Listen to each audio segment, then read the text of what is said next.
क्या ब्राह्मणों का डीएनए यूरोप से आया है? क्या R1A जीन साबित करता है कि आर्य बाहर से आए थे? पिछले कुछ सालों में एक दावा बार बार दोहराया जा रहा है।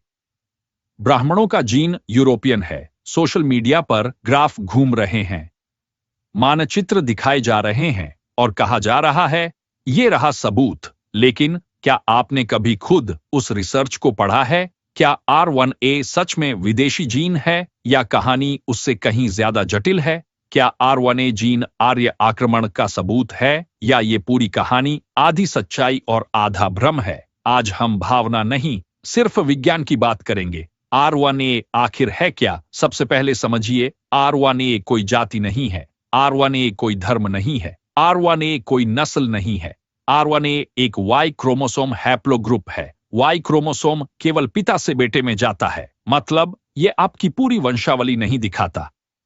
ये सिर्फ आपके पिता की पिता की पिता वाली लाइन दिखाता है। आपके अंदर हजारों पूर्वजों का डीएनए है। R1A उनमें से सिर्फ एक पतली सी लाइन है। R1A मिलता कहां कहां है? R1A पाया जाता है उत्तर भारत में, पाकिस्तान में, मध्य एशिया में, रूस, पोलैंड, यूक्रेन जैसे पूर्वी यूरोप के देशों में। लेकिन ध्यान दीजिए, भारत में R1A सिर्फ ब्राह्मणों में नहीं है।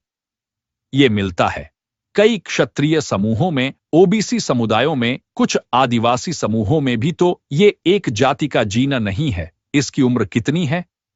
वैज्ञानिकों के अनुसार पूरा R1A वंश लगभग 22 से 25 हजार साल पुराना है। लेकिन भारत में जो शाखा मिलती है R1A Z93, उसका विस्तार लगभग 2500 BCE के बाद हुआ, यानी लगभग 304,000 साल पहले। ये आया कहां से? प्राचीन डीएनए रिसर्च में R1A Z93 पाया गया है। सिंटाष्टा कल्चर, एंड्रोनोवो कल्चर, ये संस्कृतियां यूरेशियन स्टेपी क्षेत्र में थीं, जो आज के रूस और कजाकिस्तान के बीच का इलाका है। वहीं से कुछ समूह दक्षिण एशिया की ओर आए। लेकिन ये कोई फिल्मी आक्रमण और सब कुछ बदल गया वाली कहानी नहीं थी। ये था धीरे धीरे माइग्रेशन और मिक्सिंग। क्या इसका मतलब ब्राह्मण यूरोपियन है? नहीं, बिल्कुल नहीं। भारत में पाया जाने वाला R1A यूरोप में मिलने वाली शाखा से अलग है। भारत में मुख्य रूप से R1A Z93 है। यूरोप में ज्यादातर R1A Z282। दोनों की जड़ें पुरानी हैं, लेकिन वे हजारों साल पहले अलग हो चुकी थीं। इसलिए ये कहना कि ब्राह्मण यूरोप से आए वैज्ञानिक रूप से गलत है। फिर ब्राह्मणों में ज्यादा क्यों? एक अहम कारण है एंडोगैमी। करीब 2000 साल पहले से भारत में जाति के अंदर विवाह की परंपरा मजबूत हो गई। जब एक समूह लंबे समय तक अपने अंदर ही विवाह करता है, तो कुछ जीन उस समूह में अधिक प्रतिशत में दिखने लगते हैं। इसका मतलब ये नहीं कि वे अलग नस्ल हैं, बस उनकी पितृवंशीय लाइन ज्यादा संरक्षित रही।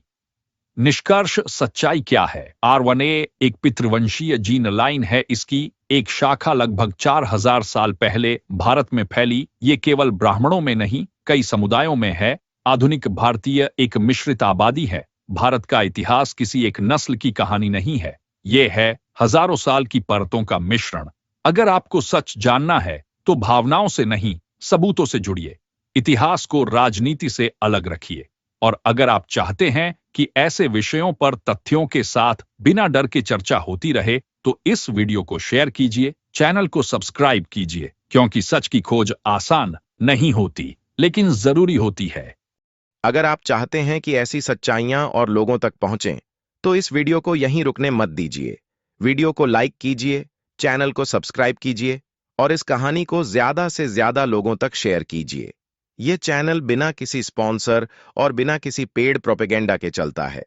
अगर आप स्वतंत्र और निष्पक्ष कहानी कहने की इस यात्रा का हिस्सा बनना चाहते हैं, तो नीचे दिए गए लिंक के माध्यम से आर्थिक सहयोग अवश्य करें। आपका छोटा सा सहयोग भी हमें और गहरी रिसर्च और सच्ची कहानियां लाने में मदद करता है।